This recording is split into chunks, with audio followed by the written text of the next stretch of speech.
Hey everyone, I want to share with you today my road to losing weight.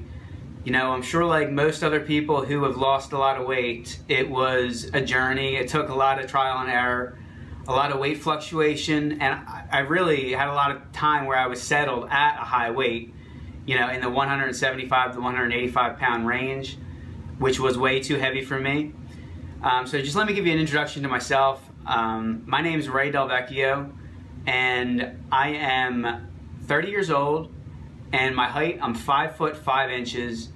My highest weight ever was 201 pounds, and like I said, for the most part in my adult life, I was in the 170 to 180 pound range, and right now I'm at 140 pounds about. My lowest weight recorded was actually 139 and a half a couple days ago, so I've lost a lot of weight and I'm at the lowest weight in my adult life, so that is pretty awesome. So I wanted to share with you a little bit of my backstory and the things that I did and the steps that I took to lose weight. So growing up, I probably started gaining weight around maybe third or fourth grade. Before that, I was pretty skinny. I was a relatively normal sized kid, and but I really did not eat that well. I was a really picky eater growing up. I didn't like a lot of vegetables, and like most kids, I lived on sugar, snacks, and everything like that. So that started to catch up with me early, and I started putting on weight around third or fourth grade. I was pretty much chubby all throughout high school. And the funny thing is that most people gain weight their first year of college. Well, I was the opposite. I actually started eating healthier. I started eating salads because there was a salad bar at the cafeteria at college, and I lived literally 30 feet from the gym. So I went to the gym really often as a freshman. And on top of that, I didn't really drink that much my freshman year. I didn't really get into drinking until sophomore year. So while everyone else was gaining weight freshman year, I actually got into really the best shape of my life at that point, freshman year, which was, I didn't even really weigh myself that often, but I would imagine I was probably around like 165, maybe 170 pounds. I still wasn't that thin or lean, but I was doing strength training, so I felt pretty strong. And just being younger, you know, you just feel better in general, even if you are eating a lot of carbs or doing that kind of stuff. Really, freshman year was the best shape that I was in my adult life, and it kind of slowly went downhill from there. You know, throughout college, I really did hover around 170 to 180 pounds.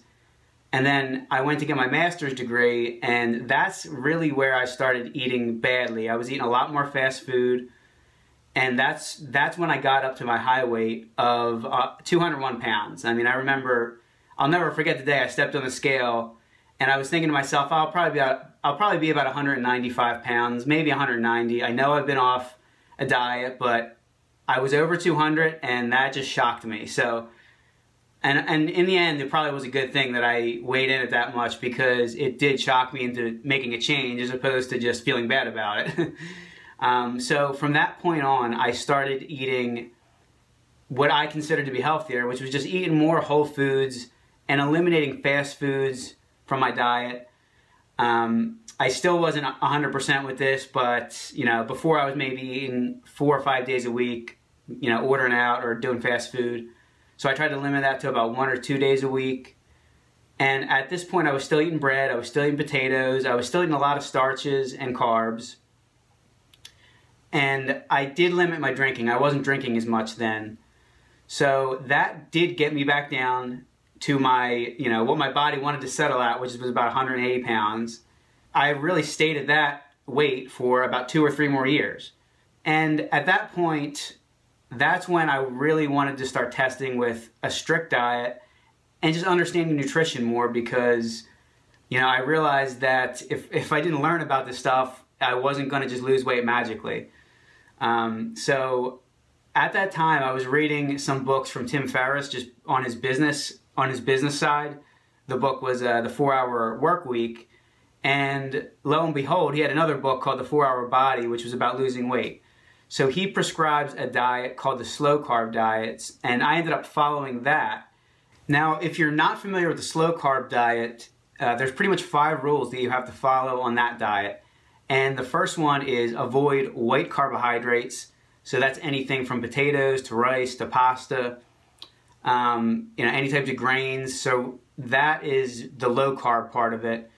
The slow carb part of it is that you're allowed to eat beans. So beans have carbohydrates, but they break down in your body a little bit slower, and they don't affect your blood sugar and your insulin as much. So you're allowed to eat beans on this diet.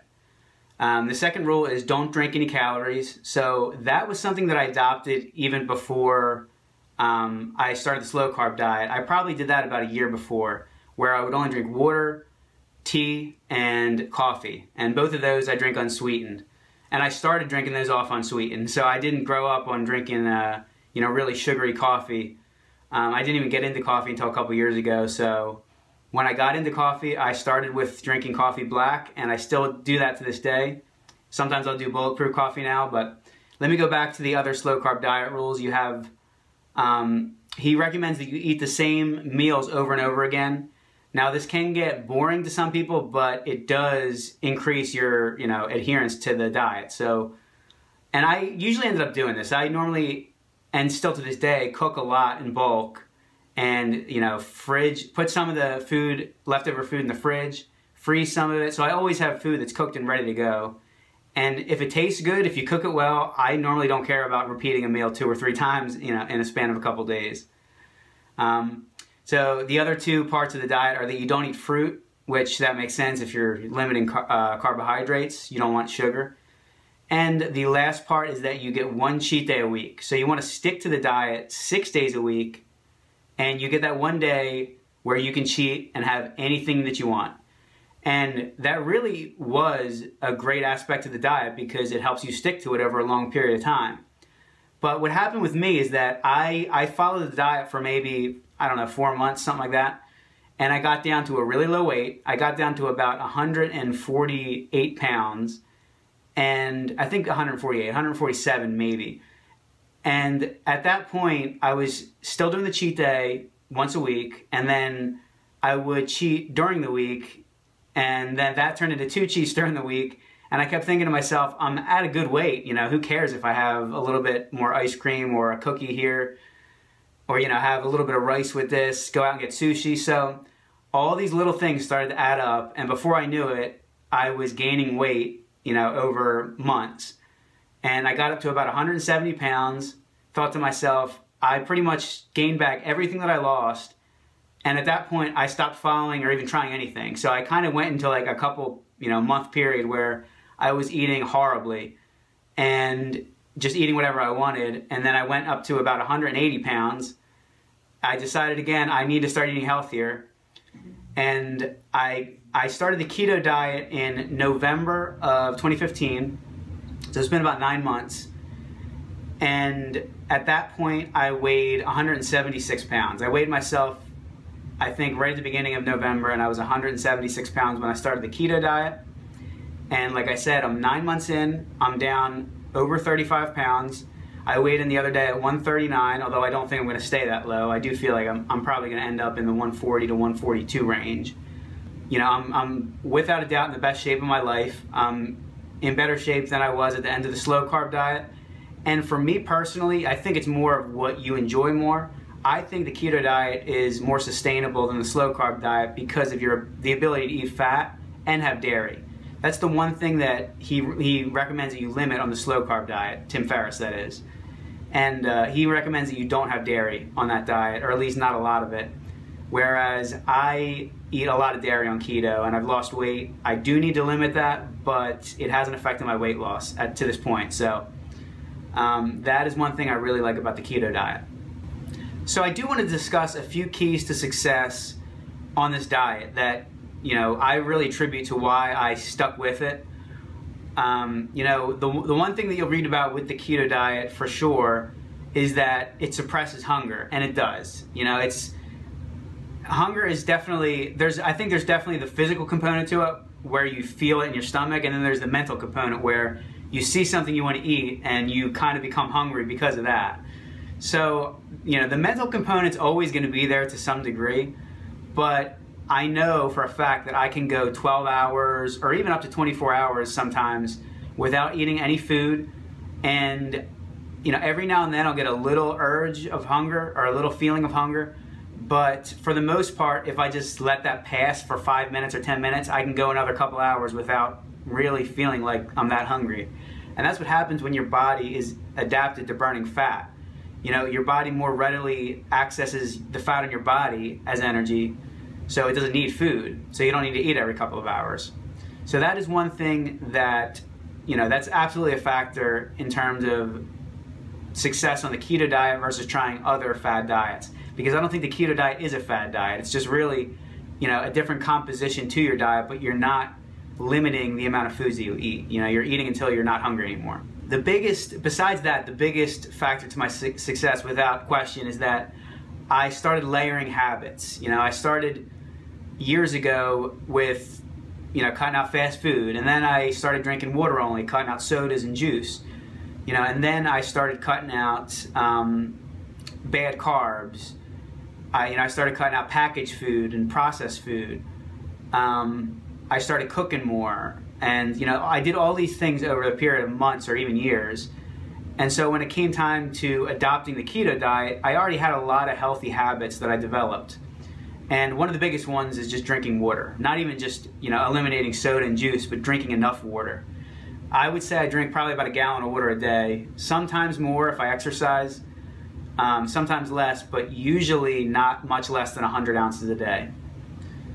And that was something that I did before the keto diet. I really do make it a point to fill up all my containers. You know, I have a big Nalgene bottle, a regular pint glass of water, and I always make a cup of coffee in the morning. So I start my day off with a lot of liquid and make sure I drink it pretty much as fast as I can. And normally if I feel anything, like, you know, a little bit of a headache, my stomach feels a little weird, it usually goes away after an hour or two of just being hydrated. So that is definitely really big. Now, the other thing that I'm pretty passionate about is living organic as much as possible. You know, I've read so much about industrialization, chemicals, pharmaceutical companies that I just don't trust any big company when it comes to the products that they sell us. I think it's more about money than health, and I feel like I can control my health if I have my hands on like every aspect of my health, which is nutrition is the biggest in my opinion. But on top of that, you know, skincare products, that's a big thing. You know, I don't use a lot of skincare products. I make my own. You can pretty much make everything from like baking soda, vinegar, salt, coconut oil, shea butter, like all that stuff. So I make really simple products to eliminate chemicals, and that goes with food. I mean, a lot of our food is sprayed with pesticides, even whole foods. So that's why I created a garden in my backyard. That is definitely a hobby of mine that I've been developing over the past 2 or 3 years. So the keto diet and just eating healthy in general really fits into an overall lifestyle for me that I want to live and that I'm still attempting to live. You know, I'm not 100% organic. I still buy, you know, meats or foods that are on sale to save money here and there. But I just try and do that less often and try and buy and, you know, look at it as investing in my health long term as opposed to saving a dollar short term. The other thing that I did was I logged all my calories. You know, I've read a few books that say this really isn't necessary if you're limiting your carbs, because your hunger should just naturally control how much you eat at that point. Whereas with carbs, your hunger gets out of control. But I thought it was a good way to learn. I mean, not even just trying to track my calories and limit calories, but just learn about how what I'm eating affects my body weight and how much exercise I'm doing.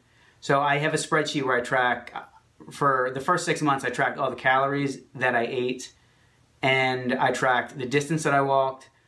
About halfway through that, I started measuring my blood sugar and ketone level every now and then, a few times a month. So I have all these updates on my website. You can actually take a look at all my numbers. I will add a link just to the right side of this video over here that you can click on and go to my website to see how I lost weight and how long it took me to lose the weight. You know, it really was about 5 pounds a month. It was pretty steady at about 5 pounds a month, and there were some weeks where I plateaued, and there were some weeks where I lost a lot in a short period of time. But I really think those weight fluctuations are more water weight and just random body processes that, you know, that really affect the weight as opposed to your body fat percentage. You know, that would be a better measure, but it's hard to measure that. So last but not least, another benefit is that you just have steady energy. You know, you don't get, like I said, with not needing to eat, you also don't get that sluggish feeling if you're not eating or you're eating the wrong foods. When you actually, you know, give your body the right foods, you feel pretty good throughout the day. Now, don't get me wrong, like if I'm doing exercise or something, I still do have periods where I need to lay down for a little bit or get tired, but I feel a lot better from like 1 o'clock in the afternoon to about like 6 o'clock. You know, way better now than I ever did when I was on a high carb diet. I always needed to like take a few hours or lay down, especially if I ate a big lunch. You know, now I can eat a big keto lunch and feel pretty decent within like 10 minutes afterwards, instead of like an hour or two needing to settle down and just, you have that food coma afterwards. The benefits of keto are real. I'm not going to say that keto is perfect for everyone, both in terms of, you know, I think everybody probably has a unique diet, unique dietary needs. So you got to experiment yourself to see what works for you. But on top of that, it's not just about what's perfect for you. It's about what you're going to be willing to stick with long term. So keto was that answer for me. You know, I do plan to experiment a little bit more, maybe throwing in some slow carb meals, you know, throwing in some types of carbohydrates, especially after exercise, doing that. But for the most part, I think the keto diet and just really low carb in general, eating more protein and more fat and less carbohydrates is the way to go for long-term health, hunger control, and losing weight. So if you're just getting started and you want some help, you want some information, I put together a 7-day meal plan that, you know, includes a lot of the easy meals that I cook to get you started, where you're not going to need to spend a lot of time preparation. You know, you're going to have to cook for yourself, and I encourage you to do that and learn that. But it's a really easy plan to follow. There's a lot of snacks and no-cook snacks, and I do include chocolate in there. You know, that's something, I've eaten chocolate almost every day or every other day. It's just 85 or 90% chocolate, and you do have to limit that. You might want to measure that out. But you can go to my website to download that free 7-day meal plan, and it comes with a shopping list and all the recipes, and that'll get you started. And if you either are on the keto diet, you have questions, you want to share your experiences or your weight loss, I encourage you to comment below. Let me know, because I'd love to hear from you. And be sure to give this video a thumbs up if you liked it, and you can subscribe to my channel. I'm going to be putting out more videos on the keto diet and living a healthy lifestyle. Thanks guys and girls, have a great day.